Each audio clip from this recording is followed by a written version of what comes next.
I'm Harvey. My name's Allie. I'm Via. I'm Mia. I'm Keely. So when deciding what business we wanted to choose, we decided to go with 3 criteria to just kind of help simplify the process. So one of them was we wanted like a business that had like, even if it was very minor, an established like digital presence, just to show they're open to this. And it's kind of hard to find a business in class when you can't go to their website. It also helped us like figure out what kind of content they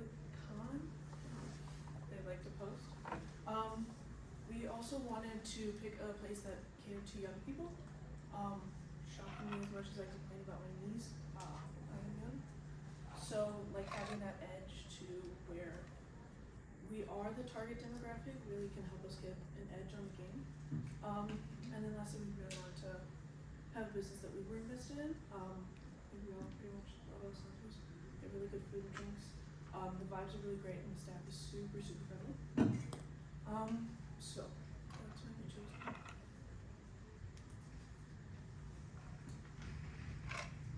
So initial research. El Santo Tacos and Tequila opened on August 17th, 2024 in downtown Marquette. They offer a unique take on Mexican cuisine in a location that was left with a gap after the closure of Sol Azteca.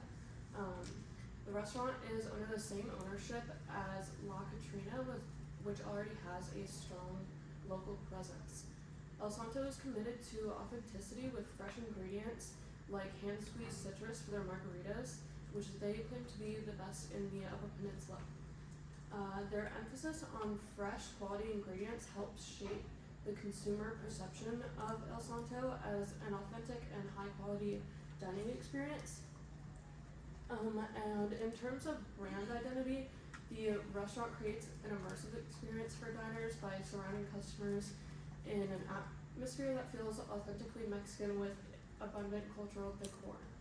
The staff's quality customer service reinforces the welcoming environment El Santo claims to create. The restaurant also aligns itself with community values, as shown through their recent fundraising event for Hurricane Helene relief efforts, which add a social responsibility aspect to the brand's image. El Santo's target audience consists of middle-class millennials who are looking for not only food but an experience. The restaurant's visually appealing decor, such as neon signs, florals, and greenery, and accent furniture, makes it a prime spot for socializing and taking photos, which resonate with this demographic. From a consumer perception standpoint, their audience values the restaurant for its atmosphere and social elements, not just the cuisine. Customer reviews show a generally positive reception, averaging 4.6 stars on platforms like Facebook, Yelp, and Google. Evenings and weekends are the busiest, suggesting El Santo is seen as a spot for casual outings and social gatherings. Currently, El Santo's digital marketing efforts are solely on Facebook, where they post about 3 to 5 times a week. However, there is an inconsistency in the quality of their graphics, which could affect consumer perception of professionalism. They've shared a couple of taco-themed memes that resonate and appeal to their target audience without compromising the brand's image and tone. While their content is generally visually appealing, engagement is relatively low compared to their follower count. Their most successful post, which is a video tour of the restaurant, gained decent interaction, but overall the engagement to follower ratio suggests potential for growth.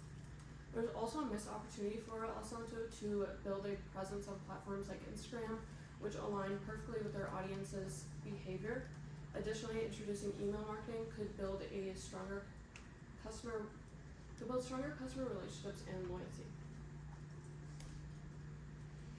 El Santo has a strong local search presence, ranking highly in searches for Mexican restaurants.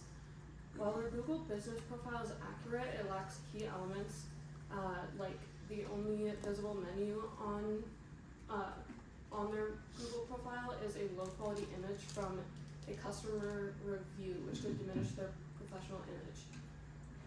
They are not in direct competition with La Katrina, given that both restaurants are owned by the same group and serve opposite ends of Marquette.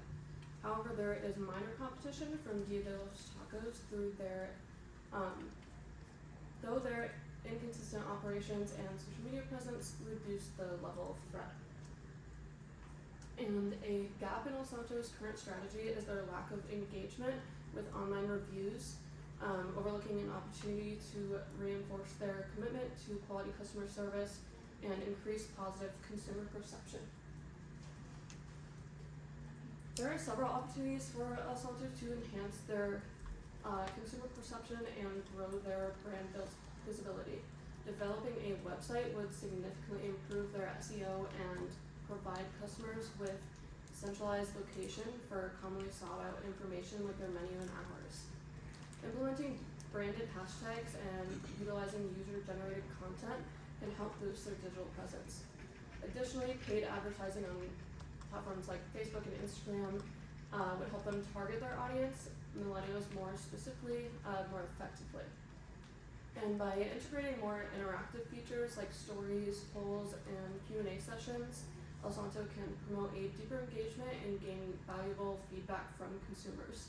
They could also offer temporary promotions like discount for social media referrals to further improve visibility and engagement. So their market analysis with their industry trends. So I don't know if any of you have gone out to eat recently, but there's been a large rise in Tex-Mex cuisine. So if you go to an Applebee's, there will be a Tex-Mex bowl. If you go to other restaurants like Chipotle, Qdoba, Cafe Rio, or Border Grill, there's a lot of Tex-Mex cuisine there. So that has been like a rise in a trend for Mexican food. Another one is like a popularity of tequila. So having a bar in El Santo that specializes in tequila, they have every type of tequila you can think of, all the fancy ones like the, I think it's called Casa Azul, is that what it is? Like they're very fancy, and so they specialize in tequila and like having that experience. You'll see this graph here, and it's a customer survey where they ask like what you think of when you go to a Mexican restaurant, like what you would expect. So these words are kind of funny to think of when you think of Mexican restaurants, where it's like food truck, fast food, tacos, but in reality that is what you think of when you think Mexican food. So the competitive landscape, of course, there's Taco Bell, Border Grill, La Cocina, Katrina, Mexicana, Dia de los Tacos, and El Santo in town. When you look up Mexican food near me, those are the top 3 hits. One of them is Enemy of Fieras. So that shows to me that there's not a lot of implementation of SEOs or a lot of digital presence for any of the Mexican restaurants in town. Taco Bell and Border Grill are competitors. However, since they are such large chains and they don't have like an authentic feel, we don't think that there's a lot of competition between people that enjoy sitting downtown in a restaurant versus that kind of a location. So the audience preference, people who want to eat at El Santo or people that would be in their target market love fresh ingredients. They want an authentic experience, authentic food. They also really enjoy the location. As mentioned before, Sol's Taco is also located downtown, and so having like another Mexican food restaurant downtown, which would really fill that vacuum that Sol's Taco left. It would also improve consumer visibility with the location. In talking about their strategy proposal and approval, so when we sat down with them, we kind of talked about, as like you guys already know, they don't have a website, they don't have an Instagram, they don't have many social media platforms. And we talked about revising their digital media strategy, focusing on defining their target audience, identifying their brand messaging that they put out, and really boosting online engagement to bring foot traffic to their restaurant. Because here, when I search specifically El Santos, that's their Facebook and their Yelp reviews that come up, but then this one is completely unrelated to the restaurant at all. And then just to get like more reviews as well, like they have good earned media, but they lack the volume that builds credibility for the restaurant itself. Moving on to defining their target audience. So when we discussed with one of the managers what their target audience was. They said NMU students, locals, tourists, kind of around the ages of 18 to 55. And we broke it up into 3 categories, focusing on demographics, psychographics, and behavioral targeting. And this is really important because you're trying to find out who the restaurant is trying to reach and which groups would respond differently to marketing efforts and everything. So specifically with demographics, like if you're targeting college students, like memes are going to work for us. But if you're targeting older people, it might just fly right over their head. And then with the psychographics, like you're putting more of the emphasis on the customer's lifestyles and interests, having that unique dining experience that we already talked about. And then with behavioral targeting, it's tracking the online activities to measure the effectiveness of the promotion. So say they made a promotion for happy hour, they can use Instagram analytics to see how many people are engaging with that post. Moving on to brand identity and messaging. So establishing a strong brand identity is key to creating a memorable and consistent customer experience.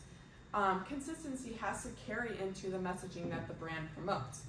So we suggested to them creating a USP, so a unique selling proposition, and putting that on their about section of their Facebook page that they currently have, so that when customers go to their Facebook page, they get a more accurate description of what the experience is actually like. For social media and campaigns, so social media marketing, since they don't have very much at all, when they do implement it, will be crucial for El Santos because it allows quick interactions between the customers and the restaurant. Also, two-way engagement builds a relationship with the brand itself. So amongst these platforms, El Santo, we encourage El Santo to use Instagram, Facebook, and TikTok. Instagram mainly for real stories and main feed content. So this is stuff that's pictures that are already on their Facebook, but this is a mock-up of what their Instagram could look like. And Facebook would be more focused on promoting local events and promotions that they're doing with the community. And then TikTok, like the example of the coffee shop for baby cakes, we said that like they could do a behind the scenes kind of thing of like one of their bartenders featuring their special tequila that they're doing that month or that week and how they make the drink, and then that being put out, because as we know, like through our generation, like something that's quick and shareable can go viral so fast, and that will just reach a bigger audience within the Marquette area. And then when we talk about metrics for success, we are looking to track key performance metrics. So the ones that we chose were social media engagement, user-generated content, and customer retention through a loyalty sign-up program. We also mentioned to them, because they do not have anything in place for a loyalty sign-up program, to do something where if you sign up, you could get a free taco, and that's how they could see their retention through customers. So it would just be tracking things like likes and shares, monitoring the growth of like the tag post through user-generated content, and then also monitoring customer retention.